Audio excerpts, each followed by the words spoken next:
You might not have heard of these serial killers, but every continent has its own nightmare. And once you hear their stories, you will never forget them. Number 7. Europe.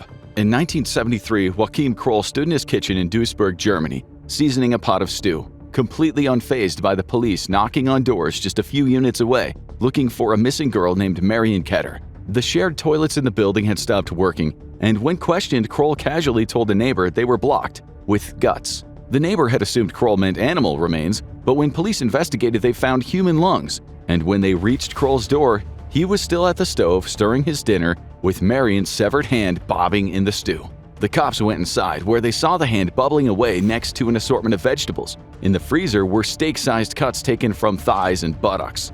Born in 1933, the sixth child of what would be 8 or 9, Kroll grew up in poverty with an abusive father and a mentally unstable mother. With a very low IQ and being extremely timid, he was bullied in school, where he never quite learned how to communicate with the opposite sex. How he went from timid to maniacal isn't clear, but it seems after his mother passed away when he was in his 20s, something snapped. His first victim, a 19-year-old girl, was found hanging in a barn, her body butchered. He murdered 2 more in 1956 and 1959, the second of which led to the wrongful imprisonment of another man. That same year, Kroll abducted a girl in the city of Essen. When police later discovered her body, parts of her flesh had been shorn off of her buttocks and thighs, the tender meat that Kroll later said he enjoyed. In 1962, he abducted and killed another girl, and again, German police sent the wrong man to prison. Police found her strangled with her scarf, pieces of her flesh missing from her legs and arms, and her hand completely severed. Kroll was eventually convicted of 8 murders but confessed to 14, dying in prison age 58 in 1991. We'd like to tell you Kroll was the worst on this list, but…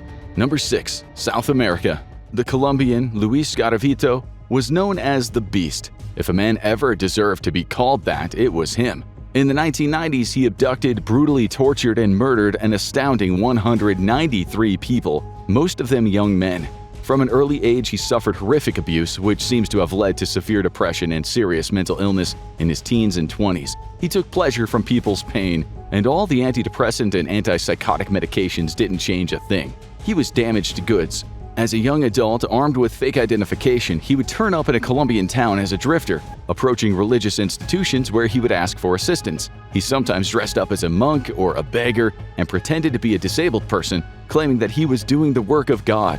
In every town he visited, guys would soon go missing, not 1 or 2, but several. When their bodies were found, it was obvious before their deaths that they'd suffered unimaginable torture, and there were always cigarette butts and empty liquor bottles nearby. He got through 193 victims over 7 years before witness statements and DNA led to his imprisonment. And 193 is a conservative estimate. It might have been 221. But why was he so cruel? He had his own innocence obliterated as a child. He later told himself that he'd made a pact with the devil during a Ouija board experiment, and it was through such violent acts that he gained control of his life, control that he never had. He later told psychiatrists, "I've always longed to be important, to be on television, in the press, and for everyone to talk about me." He believed that during the murders, in his drunken rage, he would enter a kind of violent psychosis, and then when it was over, he would sit above the mutilated bodies and cite scripture from the 57th Psalm. He died in prison in 2023, age 66, the year he was up for parole. Can there be even worse than him? Well, keep watching and you'll see. Number 5. Australia, Oceania. On December 30th, 1989, 2 19-year-old Australians, Deborah Everest and James Gibson, vanished after being last seen in Sydney. They were heading to a music festival in Albury, about 340 miles away. On January 25, 1990, a 24-year-old British man, Paul Onions, was in Australia. Glad to be away from his mechanic's job. As so many young Brits did back then, he was going to work on Australian farms to pay for his adventure down under. The next day, he was hitchhiking on the side of the road when a car pulled up and offered to take him where he wanted to go. After sounding off about foreigners taking Australian jobs, the guy pulled over somewhere in the quiet Belanglo State Forest. A minute later, the man had a gun in Onion's face and a rope in his hand. Gun or no gun, Onions took off. He tried to get cars to stop, but they just swerved around him. The driver ran after him, getting off a shot, and when he caught up, the two started wrestling in the middle of the road. Onions got away again, and this time when he jumped in front of a car, a woman with her 5 kids in the back and sister in the front stopped and picked him up. A year later, the 21-year-old German backpacker Simone Schmidl went missing after last being seen hitchhiking. A month after that, James Gibson's backpack and camera were found at the side of the road. That same year, Gabor Neugebauer, 21, and Anja Habschied, 20, both German, left Sydney and were never seen again. There were a lot of people going missing, but the police didn't think that it could have anything to do with the attack on Onions, which they'd passed off as a failed robbery. It wasn't until 1993 that some of the dots were connected. That was after the body of British backpacker Joanne Walters was found by runners. She had been the victim of a serious assault misconduct, and her death had been absolutely horrific, being stabbed over and over again. Walters' friend Caroline Clark had been shot numerous times in the head, her body seemingly used as target practice. Paul Onions was back in England at the time, having vowed he'd never return to Australia. He read the news story, and given the location, he wondered if these girls had met the same man who had almost gotten him. Then the bodies of Deborah Everest and James Gibson were found in the same area.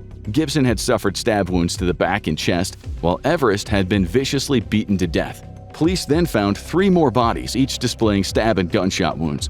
Whoever had done these things was quite clearly a maniac. The woman who rescued Paul Onions made a report, and later Onions flew back to Australia to give the police the break they needed. He positively identified the man who had tried to abduct him, Ivan Robert Marco Milat. Milat had already had a record for serious violence, and when the police raided his home, they found items belonging to his victims. In July 1996, he was given 7 consecutive life sentences without the possibility of parole. He always denied that he was guilty, even blaming one of his brothers. He died of cancer in prison age 74 in 2019. Okay, let's move to Asia. Number 4. Asia. Tsutomu Miyazaki was 45 years old in 2008 when the Japanese government saw to it that he died at the end of a rope. Born into a wealthy family of business-minded people in Tokyo, Miyazaki was brought up with his grandfather and a nanny. He was a very shy boy due to being born with a birth defect that made it so that he couldn't bend his wrists in an upward direction.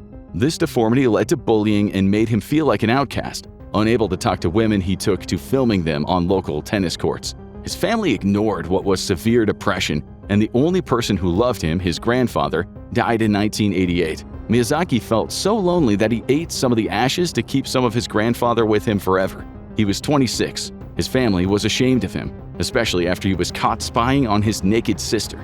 From then on, he spent his days and nights alone with his videotapes and games. His favorite genre of movie was the ultra-violent Japanese horror films. He especially liked the Guinea Pig series, films noted for obscene gore, a fantasy world he wanted to join.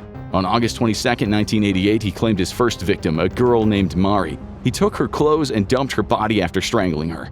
One day, Mari's parents received a package that had been sent to them. Inside were their daughter's clothes, a pile of ashes, and teeth. A note said, "Mari, bones, cremated, investigate, prove." He killed another 2 girls in the month after, engaging in vile acts with their bodies. The second girl was named Erica. He sent her parents a note. Erica, cold, cough, throat, rest, death.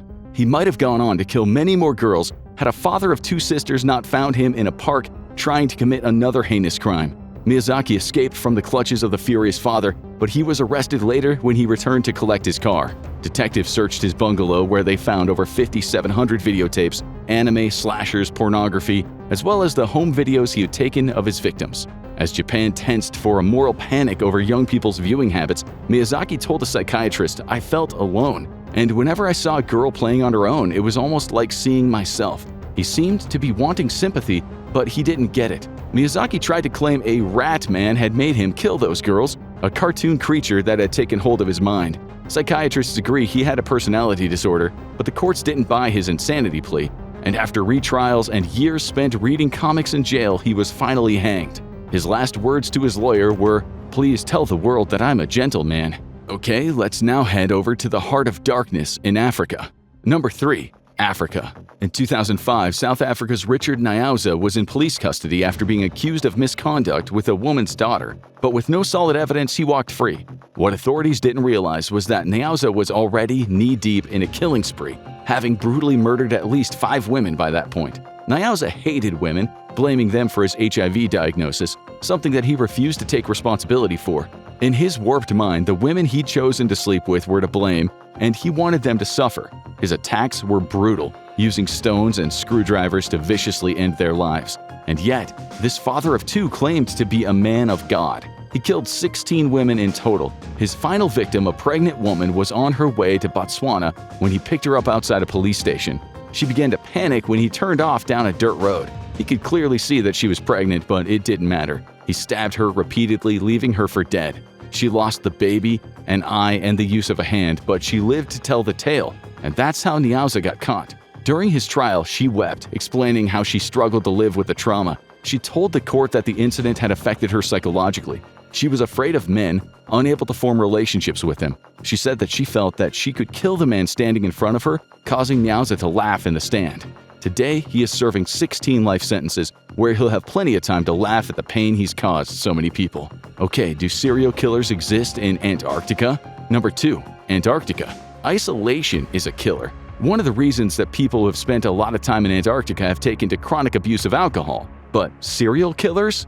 In 2025, news media reported that an Antarctic base was under control after a South African researcher wrote an email saying, "Please help. One of our 9 colleagues has lost his mind and has been assaulting people. He threatened to kill someone, but yes, soon the station was under control and no one got hurt." In 2018, a Russian electrician stabbed a Russian welder in the chest several times with a knife. One account says there weren't that many books at the station and the welder kept giving away the endings. Of course, alcohol was involved. The victim survived, and after the perpetrator expressed remorse, everyone lived happily ever after when the judge dropped the case. And in May 2000, 32-year-old Australian astrophysicist Rodney Marks suddenly became ill. Fever, stomach pain, nausea. Within 24 hours, he was dead. At first, doctors thought it was natural causes, but this was the South Pole in winter. His body couldn't be flown out for an autopsy for 6 months, so it was stored in a freezer at Amundsen Scott Station. When his remains were finally examined at Christchurch, New Zealand, it was revealed Rodney Marks had died from methanol poisoning. There were no clear answers, and despite multiple investigations, the mystery of his death remains unsolved to this day. So unless you count the Chinese construction workers chasing penguins off of cliffs, there haven't been any confirmed murders in Antarctica. Okay, now for the continent you've all been waiting for. Number 1. North America. North America has churned out its share of nightmare fuel when it comes to serial killers. Canada had Willie Picton, the pig farmer killer. Mexico, Juana Barraza, a former pro wrestler turned murderer who targeted elderly women and claimed at least 16 victims. But when it comes to the volume of serial killers, the United States stands in a league of its own, with over 3,600 known serial killers in its history.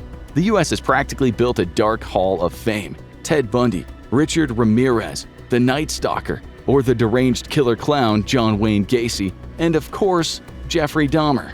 In terms of numbers, the highest body count probably goes to Carl Eugene Watts, the Sunday morning slasher. It's thought that Watts murdered 53 women and girls in the 70s and 80s, but the real number is suspected to be over 100. But the very worst is the Candyman, Dean Corll. This former U.S. Army soldier and businessman was loved by the poor kids in his Houston Heights neighborhood because he'd give them free candies from his factory. But he was also a sadist. He would invite local teens back to his place for free booze and drugs. He would then fasten them to his torture board, and over hours or days, he would use a selection of torture tools to cause them the most pain a human could suffer. He did this to at least 29 victims, and yet he is not that well known. On August 8, 1973, a Houston emergency operator answered a frantic call. The young man on the line claimed that he had just killed someone. When police arrived at the address he gave, they found themselves at the home of Dean Corll, the well-respected former director of the Corll Candy Company. The killer was 17-year-old Elmer Wayne Henley, who had been helping Corll lure young guys back to his house where there was a pool table and the promise of free weed. Sometimes they picked up the victim straight off the street using Corll's white soundproofed van, complete with hooks in the back. Henley and his accomplice David Owen Brooks were paid for each victim, sometimes up to $200. But everything changed the night that Henley brought over Rhonda Williams, a girl escaping abuse at her home, and her friend Tim Curley. They thought that they were just crashing somewhere safe. Neither of them knew they were stepping into a house of horrors, where Williams' boyfriend Frank Aguirre had already been brutally tortured and killed by the man they were about to meet. When they arrived, Corll was furious. He wasn't interested in girls. Eventually, Corll calmed down and handed out some weed and solvents for what he said would be a huffing party. Soon, all 3 teens were semi-conscious and tied up, their mouths gagged. Henley told Corll that if he let him go, he would help with the torture and murder. Corll agreed and untied him. The others still thought that it was some kind of twisted game as Corll passed a large hunting knife to Henley and demanded he start on Williams. As Henley kept inhaling paint fumes from a bag to desensitize himself to the unfolding horror, Coral tied Curley and Williams to the torture board. Henley really didn't want to kill Williams, so when Coral wasn't looking, Henley grabbed his gun and leveled it at the man who had once called him partner. Coral laughed, daring Henley to shoot. He shot Coral 6 times. After the truth came out, the world was in shock. The judge in the case said it was the most extreme example of a man's inhumanity to man. He showed no leniency to the 2 boys, calling Henley a monster who should be removed from society. Brooks had testified that Henley had also engaged in torture and murder. But what both boys really did has never been clear. They would both appeal their sentences. Brooks died in prison in 2020, and 68-year-old Henley's parole is up in October 2025. Which of these killers chilled you the most? Who do you think history has forgotten? Drop your thoughts in the comments. Now have a look at a man who could have been on this list, how they caught this sickest serial killer in American history, or see how serial killers mess up and how these sneaky serial killers finally got caught.